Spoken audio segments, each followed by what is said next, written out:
Olá pessoal, William Houston aqui. No vídeo de agora eu vou mostrar para vocês como que eu fiz esse site aqui, o Japanese Words, como eu fiz para poder ler as palavras. Então eu tenho aqui, né, esses cards, onde tem uma imagem, aqui um hiragana, a tradução, aqui o romanji, que é a forma como é pronunciado, né, e o kanji. E se você clicar aqui, ele diz a pronúncia que tem a palavra. Por exemplo, 桜、de novo, 桜、Sakura. Então, ao invés de Sakura, como muita gente diz, é que ele dá a pronúncia 桜、certa. E você pode ver outras várias palavras. Então, aqui, ó, 大麦、amo de. Ou, enfim, tem várias palavras aqui e que você pode ir aprendendo. E como eu fiz para poder o browser ler essas palavras? Então, como que eu fiz para cada vez que eu clico numa palavra, マンゴー、ele lê. Como eu fiz isso? Bom, para isso eu utilizei a Web Speech API. E dentro da Web Speech API eu utilizei três métodos. A Web Speech API ela ainda é experimental, por isso que no site tudo eu botei um aviso. Por quê? Pode ser que ele funcione no browser, pode ser que não funcione, pode ser que funcione no celular, não funcione em outro, porque é experimental, certo? Então, por isso o aviso. Mas como eu achei bem legal esse experimento, eu acho que é bacana mostrar para vocês como que funciona. Então, os métodos que eu utilizei foram: o primeiro se chama Get Voices. Então, ele é do Speech Synthesis, né? Que serve exatamente para essa parte aí de sintetizar uma voz. E esse Get Voices serve para poder pegar um array de vozes que o seu dispositivo vai ter. Então, esse array de vozes podem ser vários. Pode ter em inglês, pode ter em japonês, do Google, da Microsoft, enfim. Eu vou mostrar para vocês o resultado desse método aqui, na minha máquina. Na máquina de vocês, eu peço para que vocês experimentem para vocês verem que também vai ser diferente, provavelmente, ok? O outro método que eu utilizei foi o Speech Synthesis Uterance, ou Uterance. Eu não sei muito bem como fala, eu acho que é Uterance. O Uterance ele é a menor partícula ali da voz, por assim se dizer. É onde você vai definir a palavra que tem que ser falada, em que língua tem que ser falado, a velocidade, enfim. Todos esses detalhezinhos da fala você define aqui. E por último, um método que a gente utiliza é o Speak.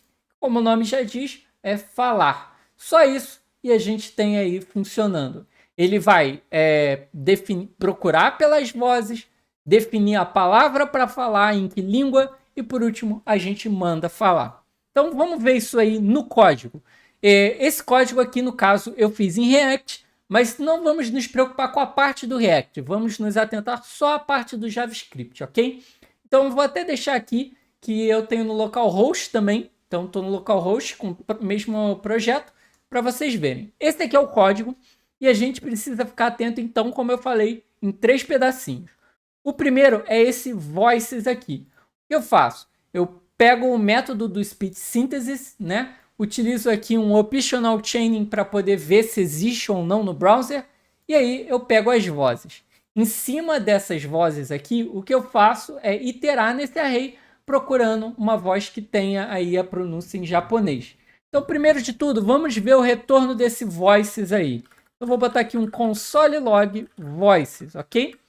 Vamos lá no browser e olha só, ele tem um array e esse array ele tem várias informações. Como você pode ver, ele tem aqui ó da Microsoft falando em inglês, tem outro em inglês da Microsoft, tem alemão, em inglês americano, em inglês britânico, espanhol, mas tem um aqui em japonês. Olha só, tem um em japonês e por isso, na hora que eu filtro pela pessoa que fala, né, a voz que fala em japonês. Por que, que eu faço isso? Porque já pensou uma pessoa que fala com uma voz em inglês, uma palavra, por exemplo, em português? Digamos, feijão. Um americano não lê feijão, ele lê feijão, alguma coisa assim. Eles não conseguem falar isso. Seria a mesma coisa para o japonês, né? Ficaria muito bizarro. Então, por isso, eu procuro por uma voz em japonês, certo?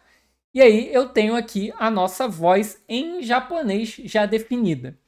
E aí, como eu falei, o segundo método que eu utilizo é o do uterance, onde eu faço aí a estrutura da minha palavra. Eu defino a palavra que ele vai ler, defino de novo a linguagem. Lembrando, mesmo procurando a voz, é interessante que você defina a linguagem em si que a voz vai falar. Ou seja, é uma voz japonesa falando em japonês. Depois eu defino a voz, né, que eu já peguei ali de cima, e o rate é a velocidade. Se vai falar devagar, se vai falar rápido.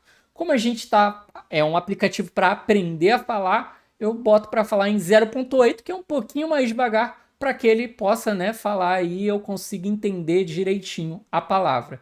E por fim, eu mando falar aquela palavra ali. É simples assim. Aí, óbvio, esse método aqui é o que eu chamo aqui embaixo, né, naquele botão. Então, toda vez que eu clico, eu mando pronunciar aquela palavra.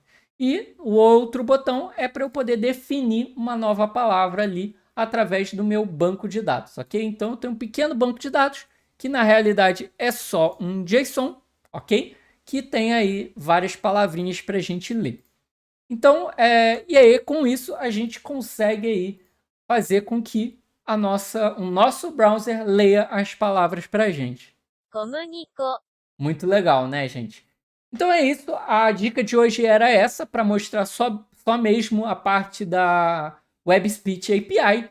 E se você tiver interesse em saber basicamente tudo que eu fiz aí, a parte de React também, fala aí nos comentários que eu posso fazer um vídeo um pouco mais completo, mostrando um passo a passo da parte em React também. Mas como vocês viram ali, o código ele é muito simples, não tem quase nada de demais nesse código.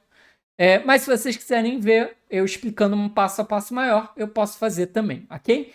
E se você gostou desse vídeo, não deixe de curtir, compartilhar, se inscreve no canal, isso ajuda bastante, ok? Um abraço e até os próximos vídeos.